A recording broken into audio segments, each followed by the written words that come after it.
Udah, Pak. Baik, kita lanjut ke PPT aja ya. Oke, kita masuk ke subbahasan peramalan beban jangka pendek ya. Ini sudah direkod kalau tidak salah ini. Oke, sudah ya.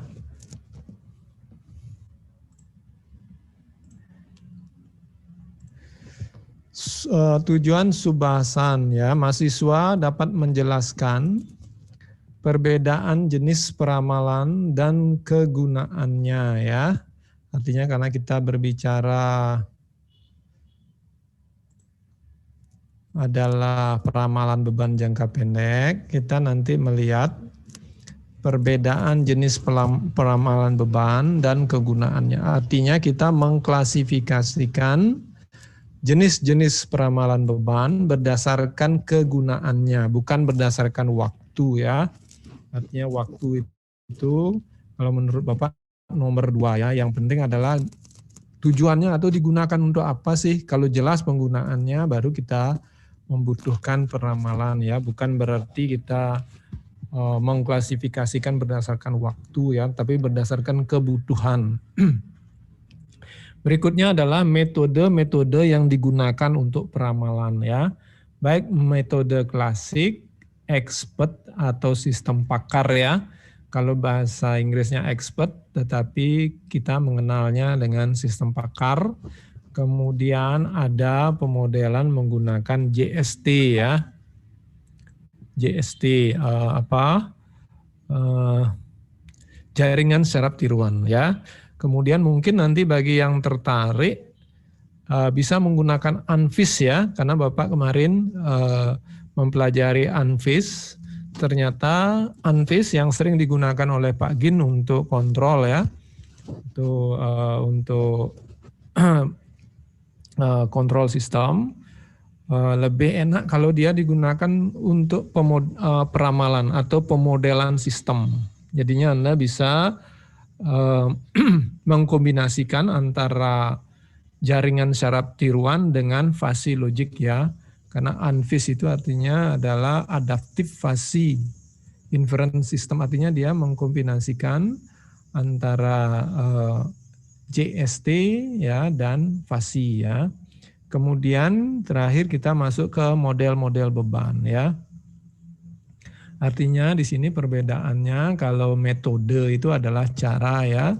Kemudian model itu yang menggambarkan dari sebuah sistem ya. Artinya model itu untuk mendapatkan parameter dari model itu kita bisa menggunakan metode ya. Itu harus dipastikan perbedaan antara model dan metode. Ya, metode itu adalah gambaran dari sebuah sistem, model itu adalah gambaran dari sebuah sistem. Kalau metode adalah mencari parameter-parameter penyusun dari model ya. Nah, dalam metode bisa menggunakan metode klasik atau metode expert maupun metode jaringan syaraf tiruan dan kombinasinya. Baik, kita lanjutkan.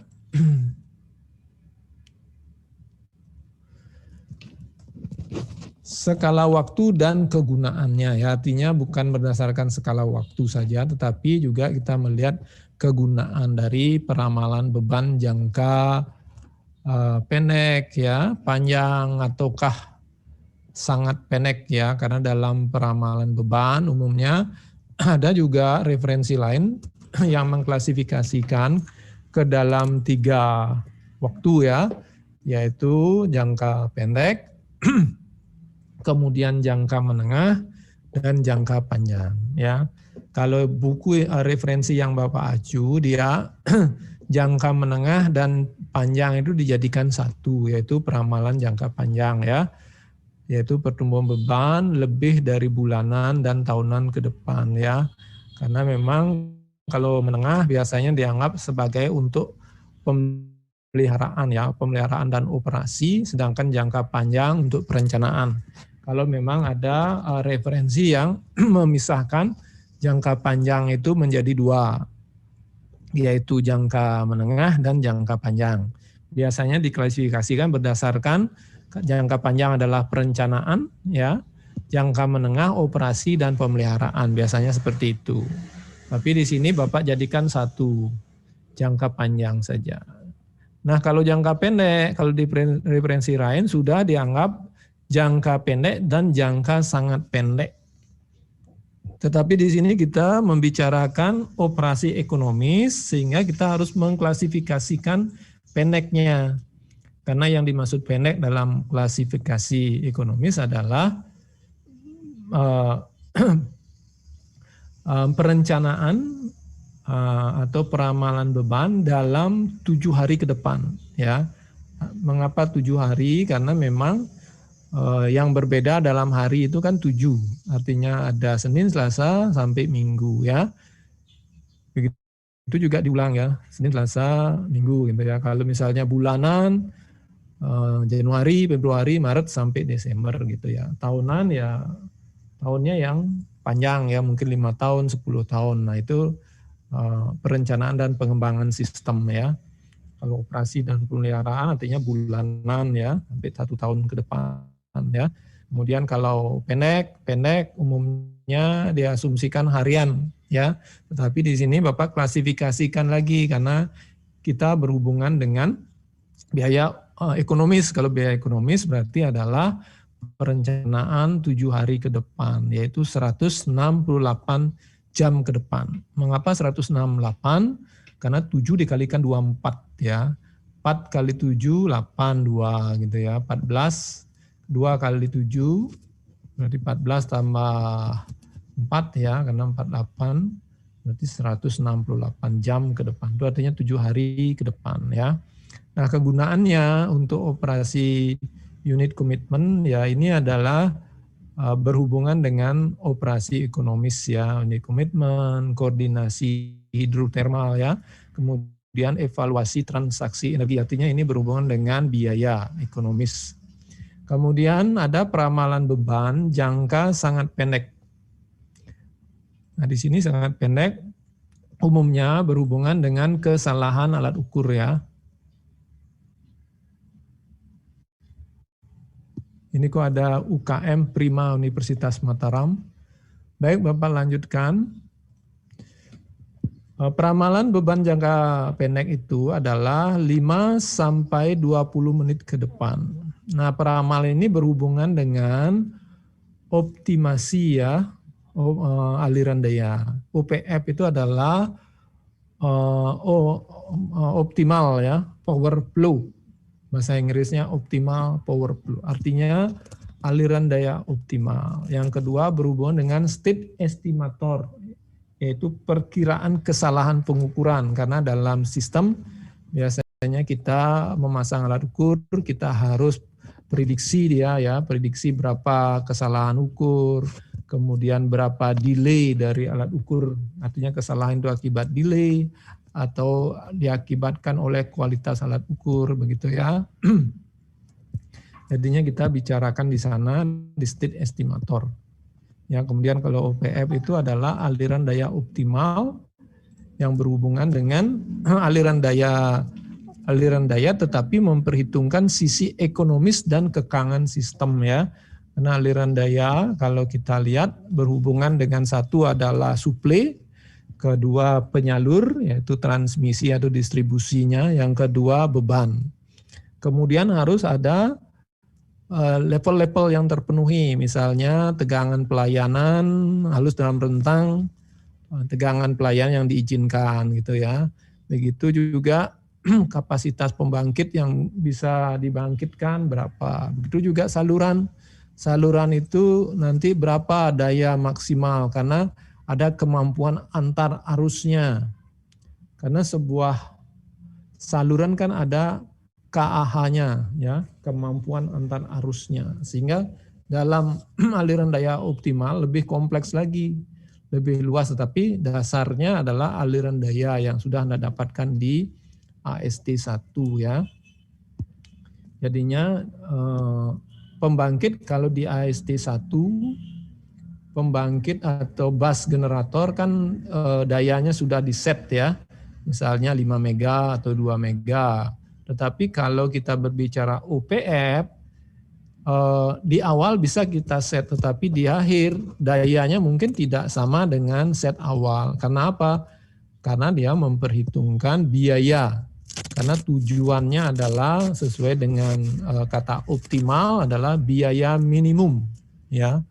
Biaya minimum artinya aliran daya yang menghasilkan satu adalah biaya operasi minimum, yang kedua adalah kekangan terpenuhi baik untuk pembangkit ya, artinya kapasitas pembangkit yang beroperasi misalnya 5 mega, dia bisa beroperasi di antara rentang itu pertama. Yang kedua, di bus atau di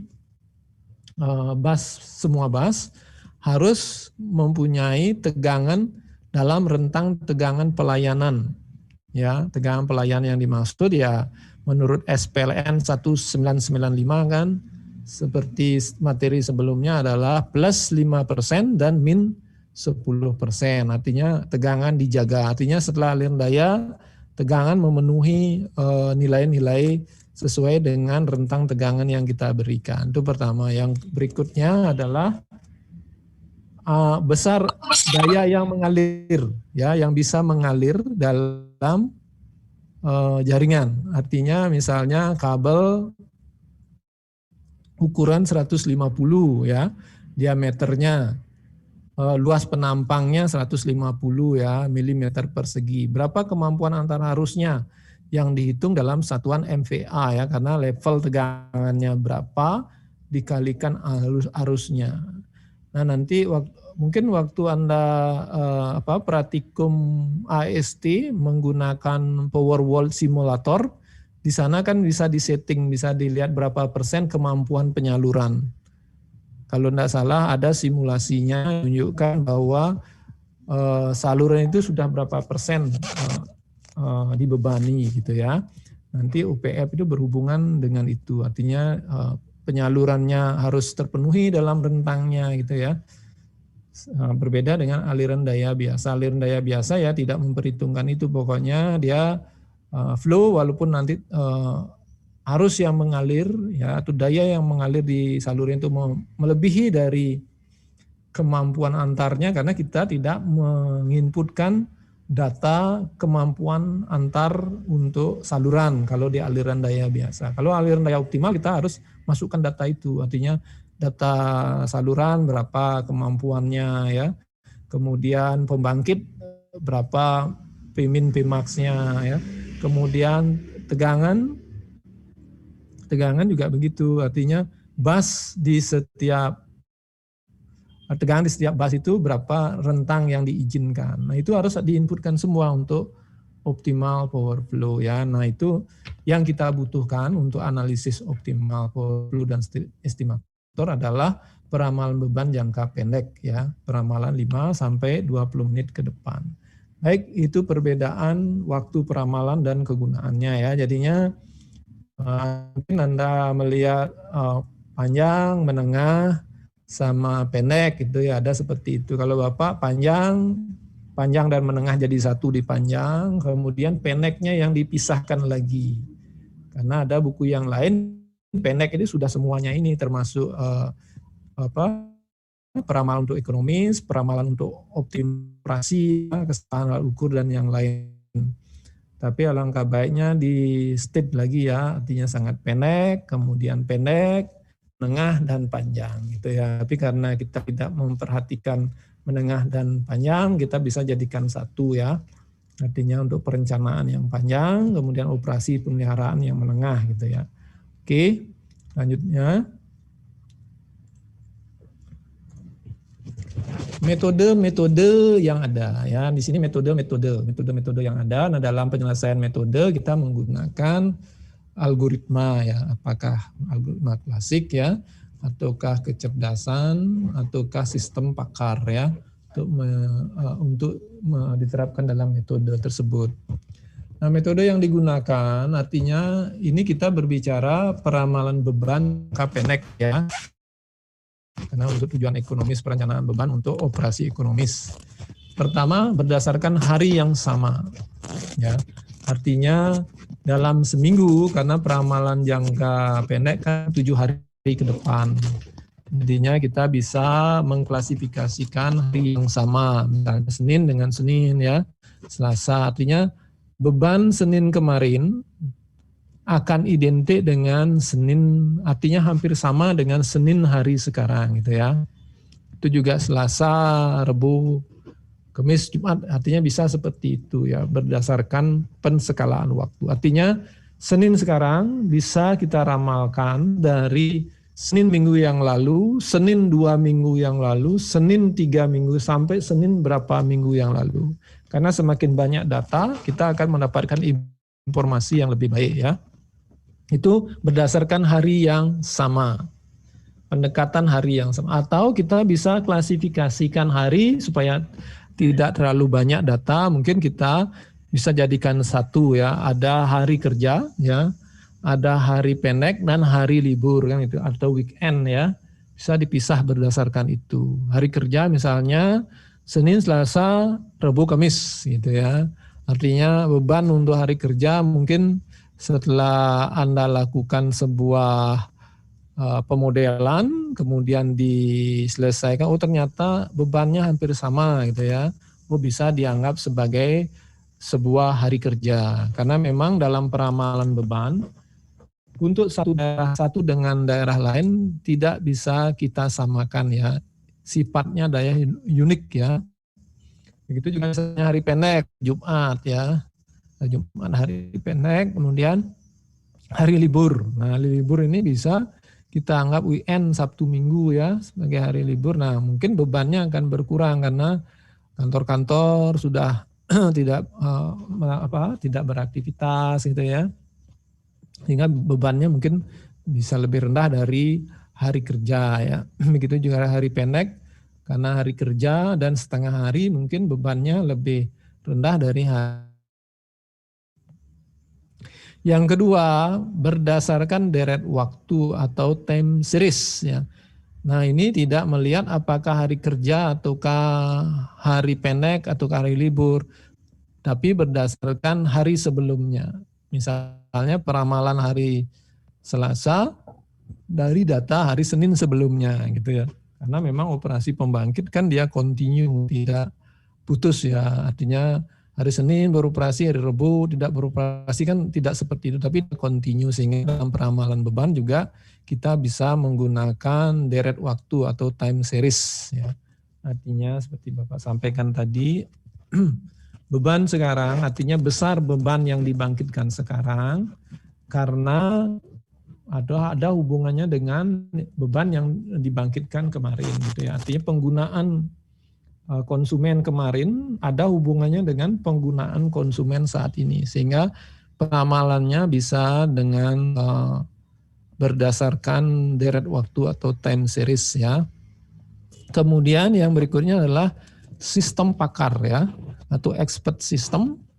Yang dimaksud sistem pakar adalah sistem yang dibangun berdasarkan kepakaran seseorang ya, atau kemampuan seseorang yang sudah terbiasa, artinya operator ya, mungkin operator yang sudah bekerja terlalu lama di suatu daerah, kemudian dia tahu bagaimana perilaku beban, jadinya aturan untuk peramalan juga bisa dibangun berdasarkan kepakaran yang diperoleh dari operator tersebut ya. Artinya dia akan tahu, oh jam segini biasanya beban sekian ya, jam segini beban sekian, berdasarkan pengalaman sebelumnya. Kemudian dia juga mempunyai latar belakang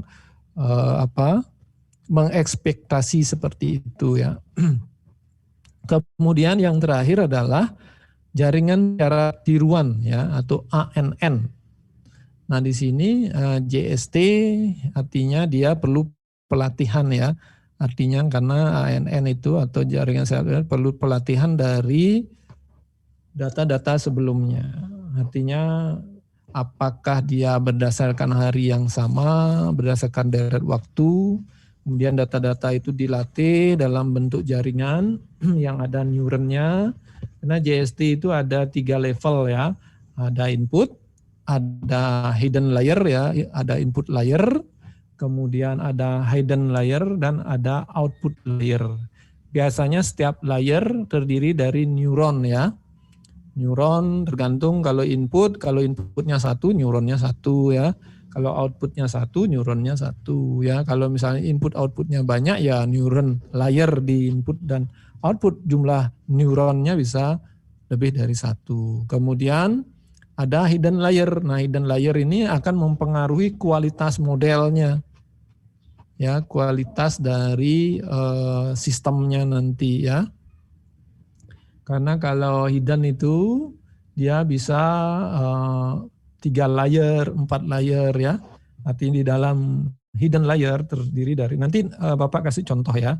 Contoh atau nanti Bapak tugaskan Anda membuat contoh peramalan beban menggunakan AST, menggunakan berapa layer gitu ya, dengan input dan output. Misalnya ingin data 24 jam.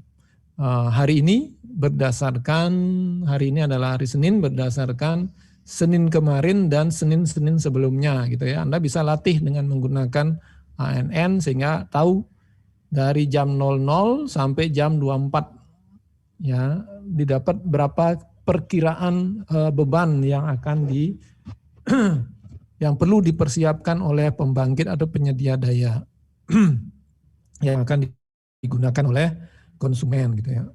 Kemudian yang penting lagi di ANN adalah di samping layer adalah koneksi antara layer ya. Input sama hidden koneksinya sehingga dia bisa terbentuk sebuah jaringan, namanya jaringan ya. Artinya dia terhubung satu sama yang lain. Nah, dalam istilah ANN itu adalah fungsi aktivasinya. Artinya untuk hubungan antara input layer dan hidden layer atau antara layer-layer dalam hidden dan hidden layer dengan output ada fungsi aktivasi ya. Fungsi aktivasi ada bermacam-macam ya. Nanti bisa Anda pelajari di AI dalam STL ya. Di sana kan dikasih metode masalah fasi sama ANN kalau tidak salah ya.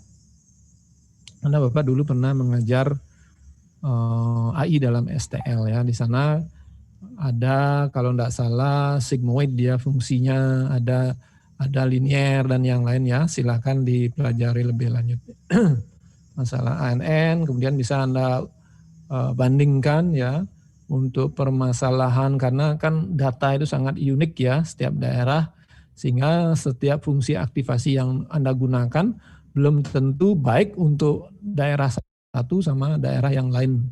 Sehingga nanti di sana menariknya ya bisa menjadi sebuah penelitian. Nanti untuk mudahnya bisa Anda rancang sebuah ANFIS ya, kombinasi antara fasi sama ANN.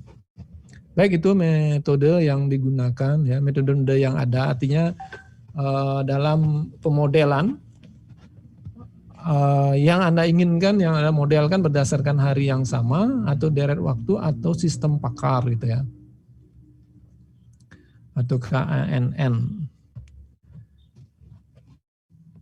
Baik, sekarang yang mempengaruhi model ya. Artinya setiap daerah atau setiap wilayah itu akan mempunyai pemodelan yang berbeda ya.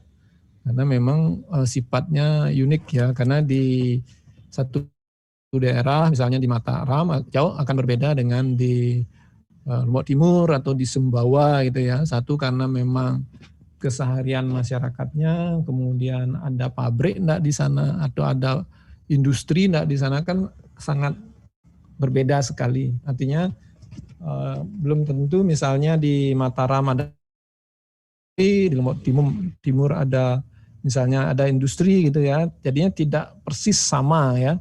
Jadinya sangat unik. Nah, faktor-faktor mempengaruhi yang pasti adalah jam-jam pada satu hari dan spesifik hari dalam satu minggu seperti Bapak sampaikan tadi ya. Jam-jam dalam satu hari gitu ya. Artinya mungkin karena di Mataram ada universitas, kemudian nah kalau sekarang dalam kondisi COVID atau pandemi ini mungkin sama ya. Tapi kalau kita dalam kondisi normal sebelumnya mungkin akan berbeda ya, karena di Mataram ada universitas.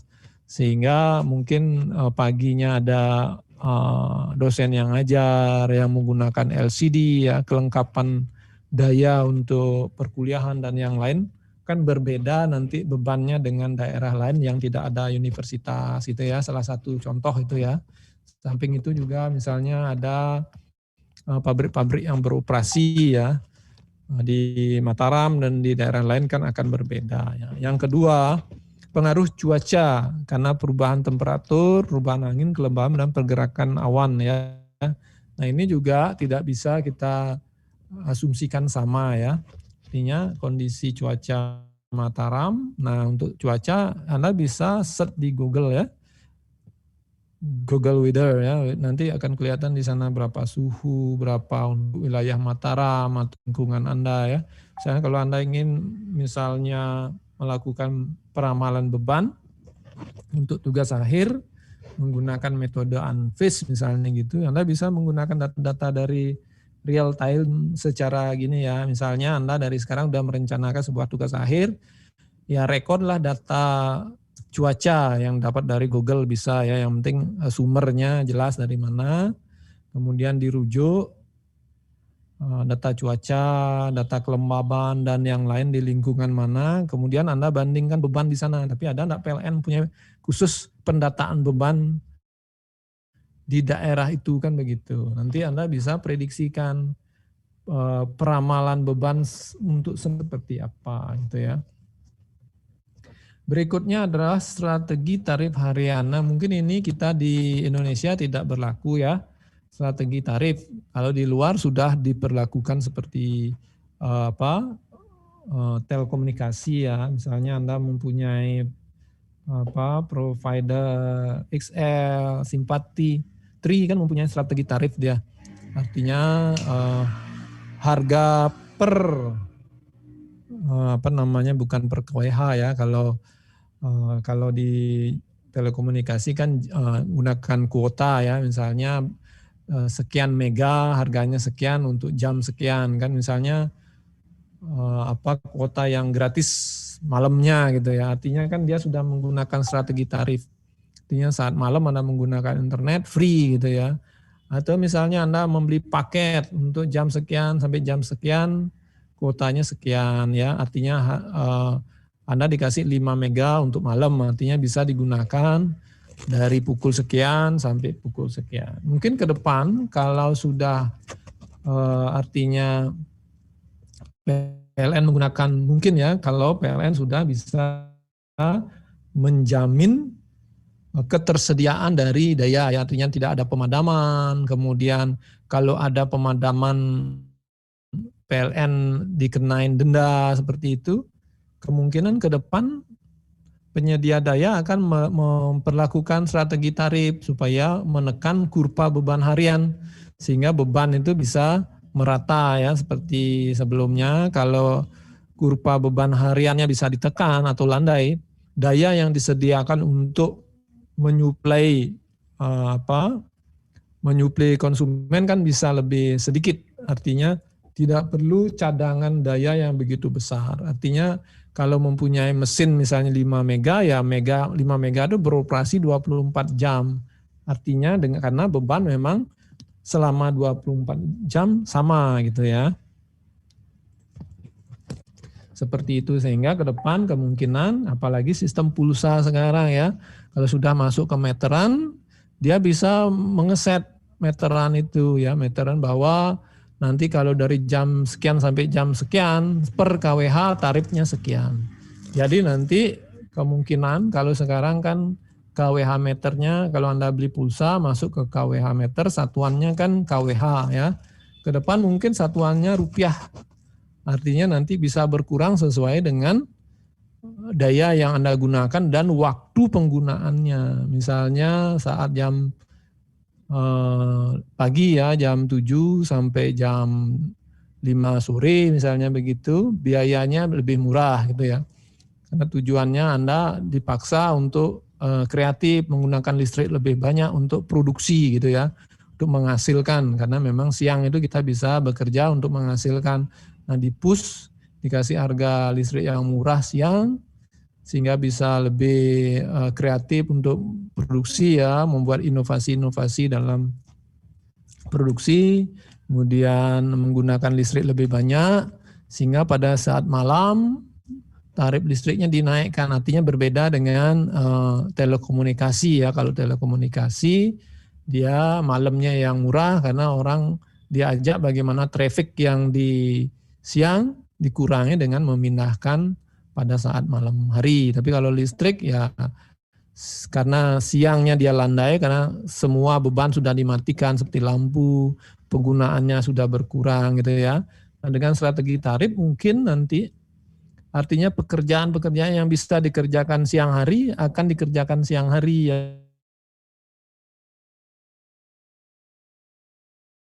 saat siang jadinya ya. Samping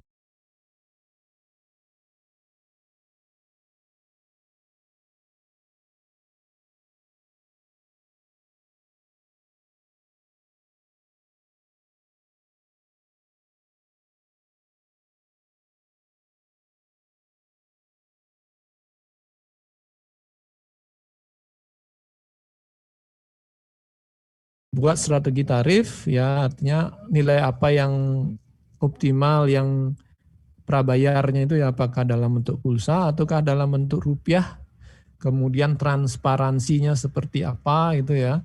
Artinya konsumen supaya bisa dia tahu juga bagaimana penggunaan dia selama seperti misalnya kalau telekomunikasi atau kuota kita kan kita bisa cek real time ya. Artinya berapa sih saat ini saya sudah menggunakan berapa sudah habis berapa mega atau berapa giga sudah habis untuk atau untuk misalnya Zoom gitu ya. Listrik juga ke depan akan seperti itu. Artinya setelah kita harus bisa melihat berapa tarif yang sudah kita habiskan untuk kegiatan kita kan gitu ya. Baik itu untuk strategi tarif. Kemudian berikutnya adalah model-model beban, artinya untuk peramalan beban jangka pendek juga sangat dipengaruhi oleh kejadian-kejadian spesial seperti program TV spesial ya, pengaruh konversi politik dan lain akan mempengaruhi beban artinya beban peramalan beban kita atau hasil ramalan beban kita ya. Jadi misalnya Bapak contohkan misalnya kejadian spesial sepak bola ya atau Piala Dunia. Pasti orang akan menonton ya. Misalnya jam 4 pagi yang dulunya jam 4 pagi kebutuhan listriknya kecil gitu ya. Tapi karena adanya Piala Dunia jadinya orang akan menyalakan TV, kebutuhan bebannya akan bertambah gitu ya. Begitu juga program TV spesial, mungkin ada yang suka sinetron, ada suka pada jam-jam tertentu ya. Artinya ada program-program spesial di TV yang menyebabkan meningkatnya kebutuhan daya ya. Itu juga perlu diperhitungkan dalam membuat model peramalan beban ya. Begitu juga pengaruh konversi politik misalnya saat pemilu, kemudian ada kampanye dan yang lain, tentunya pendukung-pendukung kandidat kan pasti tetap ingin memantau ya aktivitasnya menggunakan media-media yang berhubungan dengan penggunaan daya listrik ya. Itu juga akan mempengaruhi hasil peramalan beban jangka pendeknya. Kemudian yang terakhir yang penting lagi adalah faktor yang tidak diketahui secara acak apa penyebabnya. Artinya memang tidak begitu signifikan ya, artinya cukup kecil tetapi perlu diperhitungkan juga ya. Nah, apa contohnya? Siapa kira-kira tahu contohnya? Yang disebut faktor yang tidak diketahui secara acak. Siapa yang tahu kira-kira?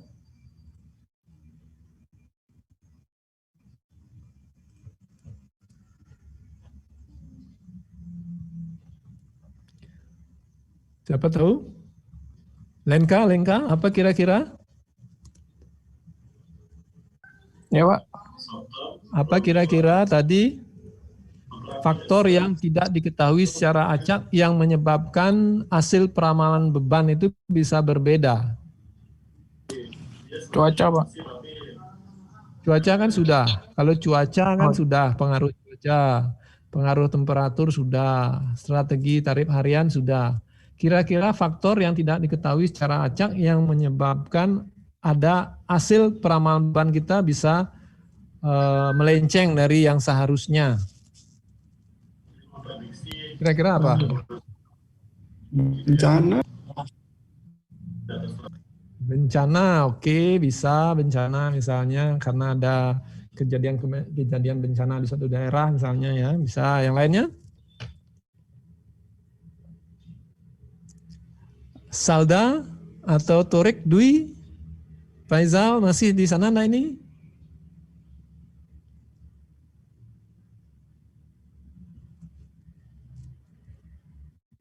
Iya Pak, masih Pak.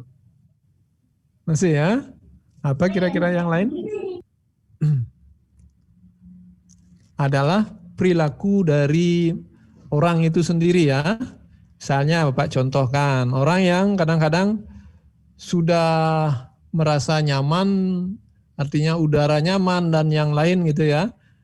Tiba-tiba dia menyalakan AC atau menyalakan kipas angin. Kan itu sebenarnya sesuatu kondisi yang acak. Memang sih tidak semua ya. Artinya ada perilaku-perilaku yang setidaknya yang seharusnya tidak dilakukan gitu ya. Itu juga akan mempengaruhi, itu yang salah satu disebut sebagai kondisi acak ya, yang akan mempengaruhi ya. Karena ada keinginan orang yang artinya nilai rasa atau keinginan seseorang kan berbeda-beda ya. Ada yang merasa misalnya 15 derajat masih dianggap panas gitu ya. Akhirnya diturunkan lagi seperti AC kan.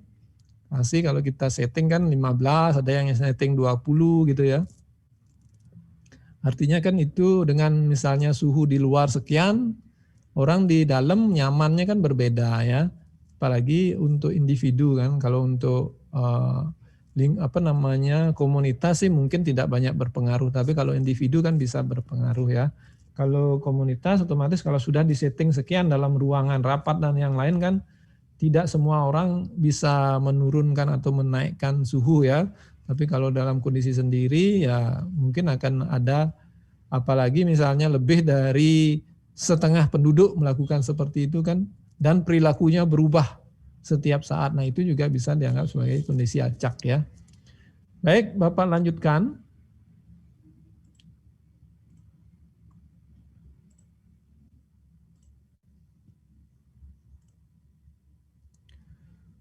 Nah waktunya kurang.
Baik, selamat siang.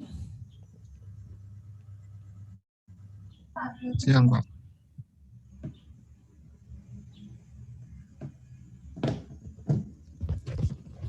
Kita lanjutkan ya. Suara Bapak kecil ya kalau di sini? Besar Pak. Main Besar ya? besar. Oke, kalau sebentar besar. Bapak lanjutkan lagi ya, sambil menunggu yang lain.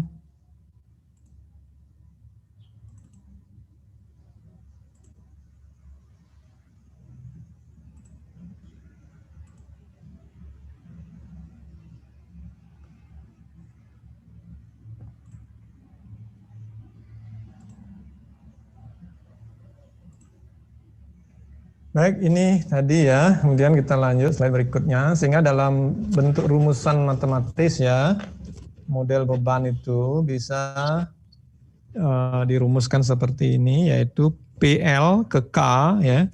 Di beban ke K adalah BK plus WK plus SK plus VK.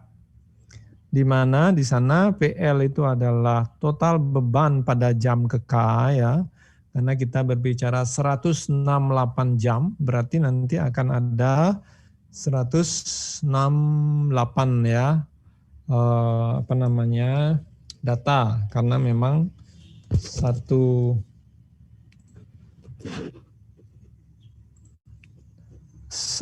minggu ke depan itu adalah 168 ya, artinya untuk jam pertama, jam ketiga dan seterusnya itu PLK ya, artinya beban ke K, total beban ke K sama dengan BK, artinya beban dasar ya. Beban dasar itu dilihat dari beban yang artinya dalam satu hari minimum bebannya berapa ya. Artinya nilai dari kurva beban itu kira-kira beban dasar yang tetap ada ya dalam satu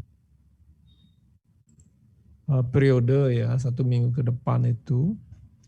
Kemudian ditambah WK. WK itu adalah komponen beban akibat cuaca ya, seperti tadi. Komponen beban cuaca.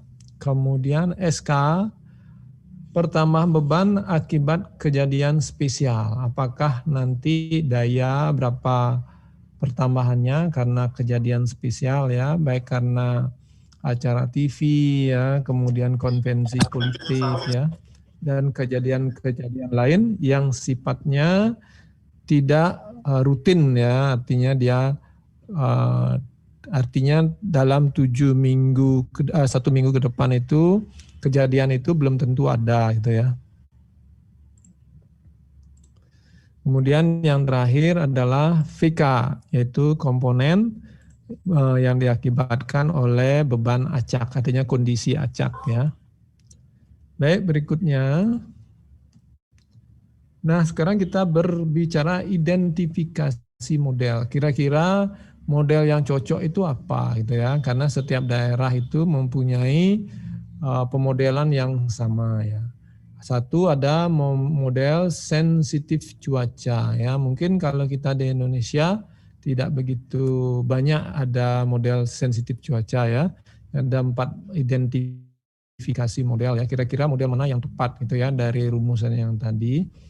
Kemudian ada model AR autoregresif, kemudian MA moving average, dan model kombinasi dari AR dan MA atau ARMA ya, autoregresif moving average ya. Kemudian nah ini contoh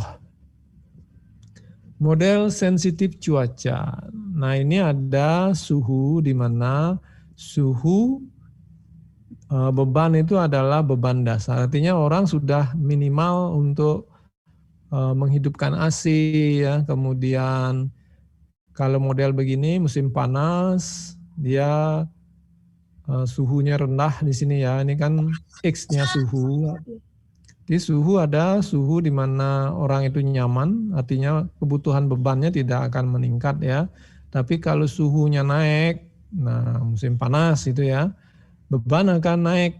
Artinya kebutuhan untuk energi listrik semakin besar karena misalnya ada AC ya, AC makin banyak orang menggunakan AC karena panas ya, sehingga beban itu akan naik. Semakin panas, kebutuhan beban itu semakin tinggi ya, orang akan berusaha membuat nyaman sehingga dia bebannya akan naik, arti kebutuhan daya listrik naik. Begitu juga pada saat musim dingin ya, kalau ini terjadi di Eropa, mungkin kalau kita hanya di ini ya ke atas saja. Kalau musim dingin ya kita pakai selimut aja. Kalau di sini dan selimut sudah nyaman ya. Kalau di luar negeri kan tidak cukup selimut, mungkin dia perlu energi pemanas ya, sehingga bebannya juga naik seperti ini. Ini disebut identifikasi model beban jenis model sensitif cuaca ya. artinya seperti ini. Sehingga dirumuskan seperti ini ya.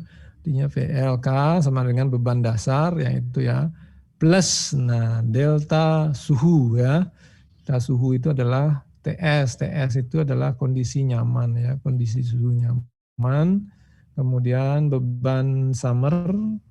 Nah, ini untuk beban summer dan untuk beban winter ya.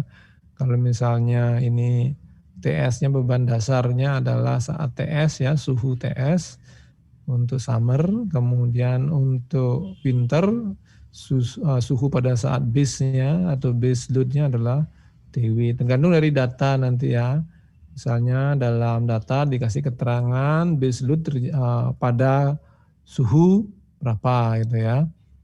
Kemudian apakah suhu itu pada kondisi beban summer ataukah winter gitu ya. Oke, ini adalah model sensitif cuaca. Artinya beban berubah berdasarkan perubahan suhu ya. Kemudian ada model AR, autoregresif ya. Model autoregresif kalau kita lihat dari persamaan ya, di sana YK adalah artinya beban sekarang atau Y pada kondisi sekarang. K ini adalah waktu ya, kondisi sekarang. K-1 itu adalah kondisi sebelumnya ya, 1 hari sebelumnya atau 1 waktu sebelumnya. Bisa diasumsikan 1 hari atau 1 minggu ya. Artinya itu adalah time series ya. Kemudian K-2 berarti kalau pakai hari berarti 2 hari sebelumnya ya. Sampai N hari sebelumnya ditambah WK. Itu disebut model AR ya, artinya kita tidak melihat pengaruh cuacanya, tetapi kita melihat bahwa beban sekarang dipengaruhi oleh beban sebelumnya, yaitu model AR ya. Model AR artinya daya sekarang tidak berhubungan dengan suhu, tidak berhubungan dengan kejadian khusus gitu ya. Pokoknya beban jam 1 sekarang adalah sama dengan jam 1 kemarin bisa ya, atau jam 1 sekarang sama dengan artinya dipengaruhi oleh suatu koefisien dikalikan dengan jam sebelumnya berarti jam 12 ditambah dengan suatu koefisien dikalikan jam sebelumnya jam 11 bisa seperti itu ya. Itu disebut model AR ya. Kemudian untuk mencari koefisien A1 dan A2 kita gunakan metode nanti ya. Ada beberapa metode untuk estimasi atau perkiraan dari A1, A2 sampai AN ya. Oke, kemudian WK adalah gangguan secara random. Artinya daya beban sekarang karena daya beban sebelumnya. Kita tidak melihat daya sekarang itu karena suhu dan yang lain itu maksudnya ya. Karena dia mempunyai satuan yang sama. Kalau Y dimaksud daya berarti YK-1 adalah daya sebelumnya. Gitu. Baik, berikutnya model MA, moving average ya. Model MA perubahan beban tergantung pada kombinasi linear dari gangguan acak sekarang dan sebelumnya. Artinya ini bahwa beban sekarang ini akibat gangguan acak sekarang dan gangguan acak sebelumnya ya. Kondisi-kondisi acak ya, kondisi-kondisi acak yang tidak bisa kita perkirakan tapi bisa kita tahu nilainya ya. Tidak bisa diperkirakan tetapi kalau sudah terjadi berarti kita bisa tahu ya, artinya kejadiannya bisa kita tahu ya. Artinya ada model seperti ini, model peramalan seperti ini. Artinya kondisi sekarang diketahui oleh kondisi acak sekarang ditambah sebuah konstanta B1 dikali dengan kondisi acak sebelumnya sampai kondisi ke N ya. Jadi sebelumnya sampai ke N, sebelum ke N ya artinya. Baik, kemudian gabungan dari AR dan MA yaitu moving autoregressive moving average ya. Kombinasi RA menyatakan dengan, nah di sini ada penjumlahannya ya. Artinya sigma AI ya, I sampai 1 sampai N gitu ya, sampai N besar misalnya, atau N di sini, A, I sama dengan 1 ya di sini. I sama dengan 1 sampai N ya, A, I, Y, K, I gitu ya. Artinya untuk N itu bisa nilai beban sebelumnya sampai ke N ya. Kemudian ini juga bisa boleh tidak sama ya. Misalnya Anda mempunyai data, kalau mungkin data bebannya lebih banyak, data acaknya, kondisi acak sebelumnya tidak banyak ya. Ini harusnya W ya. W ke K, ini bukan Y, W ke K ya. Artinya sigma B ya, J, misalnya J 1 sampai M gitu ya. M itu adalah kondisi sampai ke M sebelumnya ya, kondisi acak, sehingga ini adalah W ya, W K min J plus WK. WK itu kondisi acak sebelumnya. Contohnya sama seperti ini ya, cuma ini dibuatkan notasi sigmanya karena memang I 1 dan K min 1, BN K N, jadinya bisa dibuatkan sigmanya. Karena ini, kecuali ini bisa dibuatkan sigmanya apabila mulai dari 0 ya. Artinya suku ke nolnya adalah A0 gitu ya. Kita anggap ini A0 gitu ya. Misalnya B0 gitu. Nanti ini bisa digabung jadi 1 ya. Artinya sigma misalnya J sama dengan 0 sampai M. Berarti W B J ya. Karena J itu bisa dari 0. Kemudian W K min J gitu ya, itu model ARMA. Nah sekarang kita gunakan metode WLS untuk estimasi nilai konstanta setiap model ya.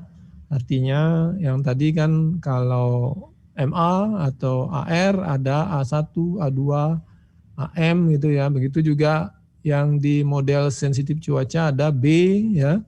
Ada AS ya, itu kan sebuah konstanta pendekatan karena ada banyak data ya. Seperti ini banyak data, kemudian dari banyak data diprediksi, nah berarti mendapatkan sebuah persamaan pendekatan ya, sehingga konstanta yang terbangun dalam hal ini adalah nilai B dan AS dari persamaan yang dimaksud. Nah ini kan persamaan linear ini, kalau kita lihat karena ini adalah variabelnya ini ya, KTS, sehingga kita dapatkan nilai B sama S itu berdasarkan data. Nah untuk mendapatkan nilai estimasi kita menggunakan ini, metode ini, WLS salah satunya ya, di samping ada banyak metode yang lain. Bisa menggunakan ANFIS juga bisa ya untuk mencari ya, artinya artificial adaptif ya, Fuzzy inference system ya, untuk mendapatkan nilai, tapi bukan nilai A dan B, tapi nilai model kita dapatkan ya. Dan diberikan persamaan linear. Misalnya kita ingin mendapatkan nilai sebuah X ya, X artinya dari H, X itu adalah variabel konstanta yang seperti tadi ya, A1, B1, kemudian B ya, kemudian BAS ini ya, kita bisa buat modelnya seperti ini ya. Artinya nilai X-nya yang kita estimasi nilainya berapa. Nah ini ada metode WLS, misalnya diberikan sama linear set sama dengan HX plus V gitu ya. V ini adalah kondisi acak ya, H adalah matriks N kali M. Untuk mendapatkan estimasi X dengan WLS sebagai berikut ya, HX matriks Jacobian sederhana dari H, kondisi minimum diperoleh, artinya kesalahan minimum ya, didapat dari bahwa akan didapatkan persamaan seperti ini, bahwa prediksi X atau estimasi X ya, H transpose kali R ya. Kemudian atau nanti kalau R-nya dia adalah identitas, kita bisa mendapatkan H transpose ya kali H, kemudian di inverse kan ya, yang ini inverse, -1 inverse, H transpose kali Z gitu ya. Oke, nanti ada contohnya ya. Kita lihat contohnya. Nah, latihan. Nah, di sini latihan.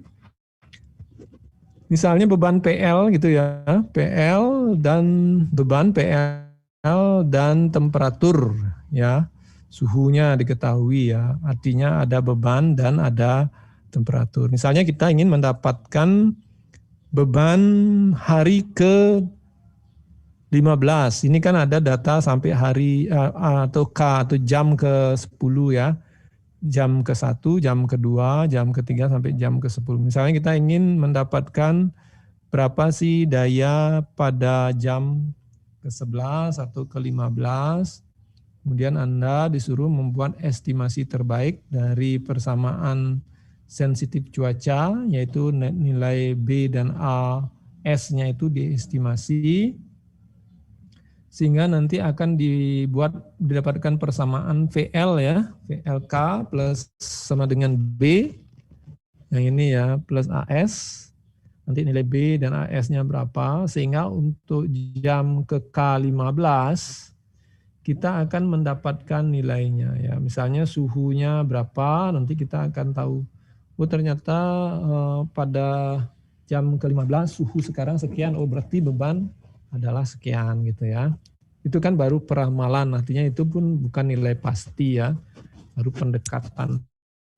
Tapi kita bisa mendapatkan nilai parameter B dan AS ini berdasarkan estimasi terbaik menggunakan WLS itu ya. Oke, Bapak lihat jawabannya ya supaya enggak buat lagi.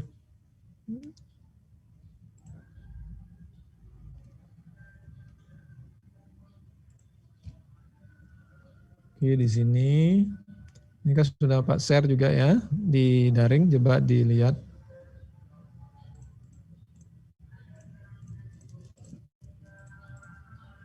Nah, ini contoh.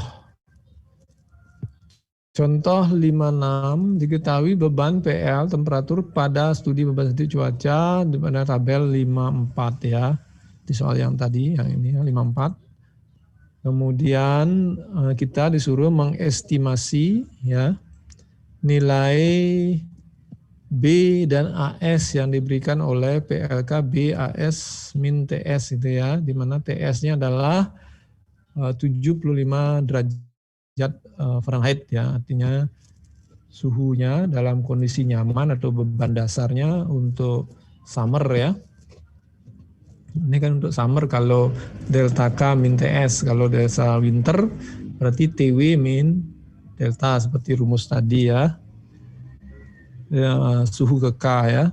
Nah di sini kita punya data, ada 10 data ke K 1 sampai 10, kemudian nilai daya setiap K kita tahu, suhunya kita tahu, berarti ada data ya.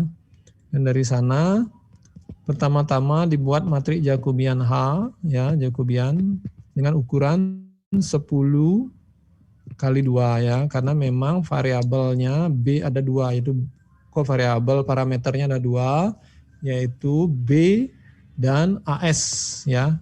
10 ini adalah datanya. Karena 2 itu maksudnya bukan ini ya, bukan PL dan TK ya, tetapi adalah data dari ini B sama AS, variabel yang kita mau cari ya. Nilai variabel yang mau kita nilai parameter yang mau kita cari.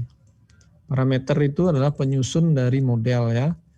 Jadi penyusun dari model. Kalau variabel itu adalah input output dari model. Nah, sekarang pertama langsung menggunakan MATLAB aja ya. Suhu sesuai dengan data tadi adalah 77 sampai 79. Kita lihat 77 sampai 79 gitu ya. Kemudian TS 75, suhu pada beban dasar ya, bebannya sekian ya, sesuai dengan ke K. Penyelesaian WLS, pertama kita buat matriks H-nya yaitu 8 ukuran dikalikan dengan 2, 82 ya. 1 karena nilai B dan AS ya, sesuai dengan persamaan tadi. Kemudian kita cari estimasinya X ya, yaitu nilai B dan nilai AS-nya, satuannya X. Kemudian inverse seperti rumus tadi untuk WLS adalah H transpose gitu ya. Mengapa ini ada titik kutip? Ini membedakan kalau dia di MATLAB ya, kalau tidak ada titiknya, hanya kutip begini, itu artinya adalah transpose dan conjugate ya. Transpose dan conjugate. Tapi kalau ada variabel titik kemudian kutip atas itu artinya transpose tanpa conjugate ya, tanpa proses conjugate. Kan di sini ada H titik kutip itu artinya ditranspose dikalikan H dikalikan dengan transpose lagi dikalikan beban ya, bebannya ini. Sehingga TWLS adalah H kali X gitu ya. Sehingga nanti kita akan ditampilkan suhu, beban, perbandingan, dan kriteria, hasil kriteria peramalan WLS ya. Hasilnya seperti ini. Nah, kita akan mendapatkan bentuk seperti ini ya. Artinya pertama kita mendapatkan data historis ya. Data historisnya, kemudian ini data perkiraan WLS. Jadinya ini bisa dibuatkan garis lurusnya ya, karena dia sudah bentuk persamaan, bisa dibuatkan garis lurus. Karena ingin hanya membandingkan ya seperti ini yang terjadi agak jauh di data ke saat suhu 90 ya, 90 derajat ya. Jadinya ada yang lainnya udah hampir sama. Baik, itu adalah data historis dari WLS ya. Kemudian pemodelan data cuaca ini juga menjawab dari slide ya. Slide berikutnya di sini ada penelitian ya. Juga sudah dijawab di sini ya. Sudah dijawab. Oke ya, silakan dipelajari lebih lanjut. Ini juga ada jawabannya juga ya. Ini soal ketiga juga sudah ada jawabannya ya. Artinya ini ada latihan 1, 2, 3 sudah terjawab di sini ya. Untuk model moving average dapatkan ekivalen model autoregresif dari model tersebut ya. Artinya kalau model moving average dibawa ke autoregresif juga bisa ya, tidak dirubah. Baik, berikutnya gunakan metode ANN ya, jaring saraf tiruan dan ANFIS untuk mengestimasi nilai B dan A dari latihan A ya. Jadinya nilai ANN dan ANFIS itu tidak mendapatkan nilai A dan B, tetapi langsung mendapatkan nilai prediksinya ya. Artinya untuk suhu sekian inputannya langsung keluar daya. Nah di dalamnya A dan AS dan BS itu digantikan dengan sebuah jaringan ya, jaringan syaraf tiruan ya. Artinya ada seperti Bapak bilang hidden, ada input layer. Input layernya berarti adalah suhu ya, berarti ada satu neuron untuk suhu. Kemudian ada hidden, tergantung hiddennya berapa Anda pakai hidden layernya. Kemudian ada output yaitu daya, berarti satu neuron saja ya sebagai output daya. Baik, kita lihat di sini apakah juga terjawab dengan menggunakan, berarti tidak ya, berarti sudah sampai di sana. Artinya nah sekarang berarti ini tugasnya Anda. Ada yang sudah dapat materi AI atau perkuliahan AI? Sudah ada yang kuliah AI? Belum ya. Musalda enggak ikut kuliah AI? AI kan pilihan kan? Enggak Pak, enggak saya ambil itu. Oh enggak ambil ya, artinya sudah pernah menggunakan ANN? Belum pernah, Pak. Belum pernah ya. Oke, Bapak tunjukin ya sedikit ya. Kita lihat di MATLAB. Kita lihat di MATLAB cara menggunakan. Nanti sangat mudah ya, karena di MATLAB itu semua fasilitas sudah ada ya. Tinggal Anda jalankan aja, toolbox-nya sudah banyak ya. Tinggal Anda masukkan data yang harus tahu adalah bagaimana menginputkan data ya. Dari menginputkan data itu kemudian Anda artinya harus Anda tahu apa inputnya, apa outputnya gitu ya. Kemudian untuk prosesnya tinggal Anda tentukan parameter yang digunakan ya. Parameternya seperti apa ya.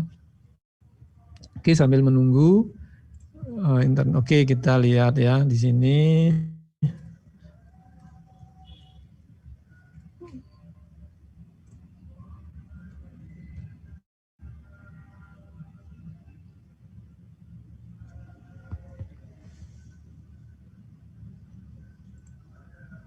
Sebenarnya kalau Anda coba program ya, dengan program itu banyak yang Anda bisa pahami ya.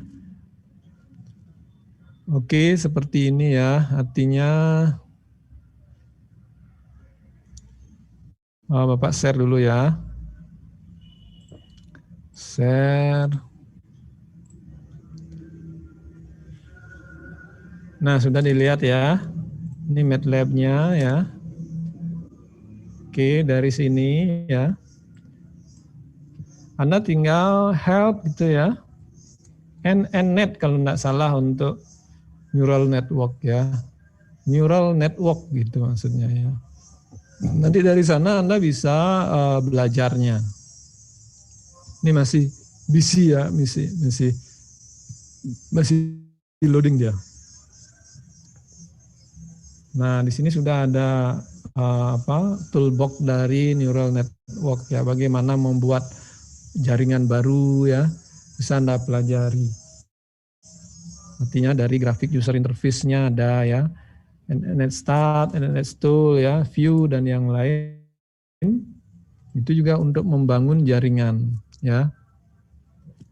New network creation function. Nah, kita bisa lihat misalnya di sini ada beberapa tipe pelatihan untuk jaringan, artinya JST itu perlu dilatih ya. Nah, dalam melatih itu kita harus tentukan dulu jenis jaringannya apa. Apakah nanti pelatihan menggunakan back propagation gitu ya, yang umum kan back propagation.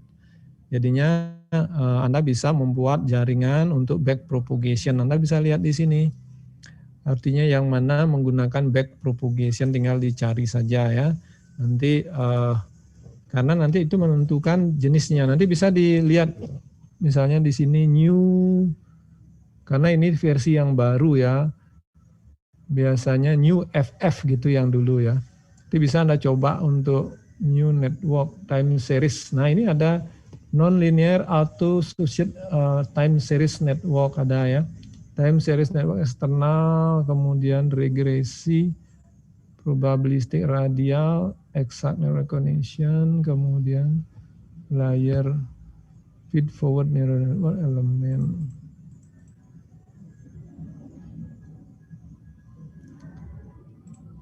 Misalnya Pak, contohnya ambil satu ini ya, feed forward network gitu ya. Nanti Anda bisa lihat page-nya, maksudnya reference page-nya untuk nanti Anda akan ada contohnya di sana ya. Example-nya nanti bisa Anda coba. Nah, seperti ini ya. Anda coba aja, berarti ini ada sebuah dataset ya yang diisi dengan data XT ya. Berarti ini ada input, ada output ya. Berarti ini adalah X nih input, T itu target seperti tadi. Misalnya kita dapatkan suhu ya, X-nya suhu, T-nya adalah daya ya. Masukkan datanya gitu ya. Kemudian kita di sini ada train net XT ya. Kemudian di sini dibangun sebuah jaringan dengan feed forward network 10, berarti ini 10 hidden, dalam satu hidden layer terdapat 10 neuron ya. Jadinya nanti Anda kemudian hubungan antara neuron biasanya bisa feed forward ini bisa di set ya. Secara sederhana fungsi aktivasinya nah seperti ini ya. Nah, berarti benar Pak lihat benar ya, artinya feed forward 10, berarti hidden layer-nya ada 10 gitu ya. Sehingga ada fungsi aktivasinya di sini, kemudian ada output-nya 1 ya. Berarti di sini output-nya 1, output-nya menggunakan nilai B ya, bias ya. Nilai bias ini biasanya diambil 1 atau 0, antara 1 sama 0, kemudian dijumlahkan. Nah, ada fungsi aktivasinya di sini, ini bentuk fungsi aktivasinya. Ini adalah sigmoid ya, ini linear gitu ya. Kemudian Anda bisa setting dia bagaimana mengganti fungsi aktivasinya ya. Itu bisa dipelajari lebih detail ya. Ini contoh jaring gininya, M-file-nya. Ini adalah struktur dari neural network-nya ya. Ada input, ada hidden layer dan ada output ya. Bapak bilang karena di sini ada inputnya xt, berarti xt itu adalah vektor ya. Seperti tadi ada 10 data, berarti 1 kali 10 ya, artinya 1 kolom 10 baris ya. Targetnya juga begitu, harus sama ya. Misalnya suhu sekian, dayanya sekian. Suhu sekian, dayanya sekian itu kan dilatih ya. Dilatih dengan metode feed forward net ya. Sehingga nanti akan didapat bahwa kalau suhu sekian, outputnya sekian. Jadinya nilai A, B, nilai B dan AS itu bukan dalam bentuk parameter, tetapi dalam bentuk jaringan. Itu yang disebut neural network. Kita coba ini ya. Kita copy aja kalau ingin menjalankan. Copy gitu ya. Kemudian kita bisa masukkan ke sini. Datasetnya seperti apa, nanti kita gini ya, CLC. Nah, datasetnya pasti ada nilai dataset itu. Ya, simplest. Nah, ini sedang jalan ya, busy ya. Busy nanti kita cek nilai X dan T itu bentuknya seperti apa gitu. Kita tunggu sebentar karena dia masih jalan ini. Oke, sudah masih proses ya. Aduh, nah ini karena memang MATLAB Bapak masih masalah ya. Nanti Anda coba sendiri, nanti setelah dapat, nanti akan ada ya, akan ada workspace ini, data di workspace untuk X dan untuk T. Nanti X-nya Anda coba jalankan di command prompt X. Nah, X itu formatnya seperti apa? Apakah dia vektor baris ataukah vektor kolom? Nanti Anda sesuaikan dengan data yang Anda dapat dari contoh soal tadi untuk BS dan AS itu ya. Artinya data yang tadi, yang ini Anda masukkan datanya. Tunggu sebentar. Nah, data ini dimasukkan. Ini artinya X-nya adalah sudut K ya, dikurangi dengan 75 derajat gitu ya. Karena memang ini X ya. Kemudian ini T, targetnya berapa? Adalah 1101. Berarti kalau ada perubahan sekian, berarti suhunya sekian gitu maksudnya ya.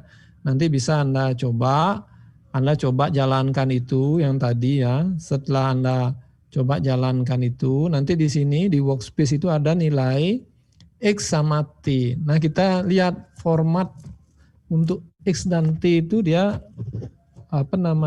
kolom ataukah baris. Vektor kolom ataukah baris. Setelah dapat informasinya, nanti tinggal ikuti ya. Anda definisikan X, definisikan T ya. Kemudian Anda buat sebuah jaringan feed forward ya dengan 10 hidden layer. Kemudian Anda training dia, train net ya, artinya jaringan feed forward net ini dengan data X dan T ya. X ini input, T-nya target ya. Kemudian view ini untuk melihat struktur jaringannya.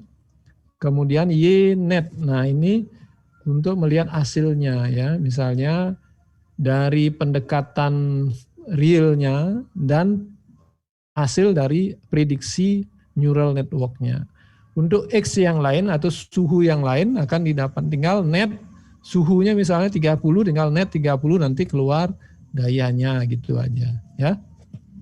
Baik, mungkin itu contoh untuk neural network. Tadi Bapak juga sudah siapkan untuk UNFIS ya, yang ini. Sama ya, artinya Anda setelah buat datanya di workspace, nanti Anda ambil dari workspace bisa ya, load data ya, artinya pasangan input outputnya yang di load ya ke sistem, kemudian nanti bisa di training dia. Di training untuk mendapatkan bentuk fasinya, karena memang UNFIS itu kan karena dalam pelatihan artinya kalau fasi itu ada proses fasifikasi, kemudian ada data ya, base, ada rule, kemudian ada defasifikasi. Nah di sini bisa dipilih juga ya metode yang digunakan apa, apakah backpropagation ataukah hybrid ya. Kemudian jaringan ya, jaringan yang ingin dibuat berapa gitu misalnya, artinya berapa gininya, ini udah hang deh ya, berapa jumlah input kalau inputnya 1 ya, tapi kalau menggunakan fuzzy input minimal 2 ya. Umumnya dalam kontrol adalah error dan perubahan error ya. Dalam peramalan Anda bisa artinya datanya yang digunakan inputnya adalah kondisi sekarang dan kondisi sebelumnya gitu ya. Kondisi sebelum 1 hari sebelumnya atau 2 hari sebelumnya. Atau perubahan dari hari 1 hari sebelumnya ke 2 hari sebelumnya, bisa seperti itu. Artinya nanti tujuannya apa? Untuk mendapatkan kesalahan prediksi yang paling minimum gitu. Baik, mungkin itu untuk penggunaan fuzzy sebagai tambahan saja ya. Silahkan dieksplorasi lebih jauh. Mungkin itu untuk hari ini, sebelum minggu depan kita lanjutkan ke materi berikutnya. Baik, silahkan karena waktu sudah hampir habis ya untuk Zoom. Gitu juga jam sudah lewat ya, jam 12. Coba kita gini ya, screenshot ya, screenshot. Silakan gininya di on, kameranya semua di. Baik, setelah 1, ini kok warnanya ada orange 1 ini. 1, 2, 3 ya.